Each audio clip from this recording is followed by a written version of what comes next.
Сәлем достар, біз бүгін мынандай үйде бар қайшыларды, яғни өтпей қалған қайшылардың барлығын мына фольганың көмегімен қайрайтын боламыз. Ол үшін біз фольганы кішкене үлкендеу қылып алсаңыздар да болады.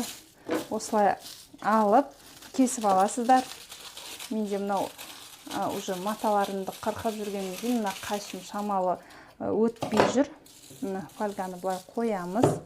Сөйтеміз де міне бүктеп алдық, енді оны тағы да бүктейміз. Бірнеше рет ол қалай бүктесеңіздер де өздеріңіз білесіздер. Міне осылай бүктеп аласыздар. Бірнеше бөлікке мен бүктеп алдым. Сөйтемін де мынау өтпей қалған қайшымды осы фольганы бірнеше рет осылай қырқып алам. Оны тағы да бір үстінен бүктеп жіберіп істесем де болады. Міне пышақты қайраймыз ғой қайрақпен.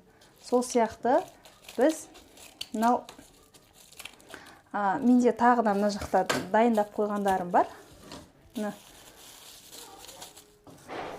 Енді мына үйдегі мынандай тағы бір өтпей тұрған қайшым бар. Осыны да осылай осымен қайтап алуыма болады. Осылай бірнеше рет оны қайтадан бүктесеңіздер, қайтадан осылай қайрай бергілеріңізге болады. Мыналарды алып тастаймыз. Менде тағы да біреуін жасап қойған еді. Онымен мынау кішкентай қайшымды да осылай бірнеше рет осылай қайрап алсаңыздар болады.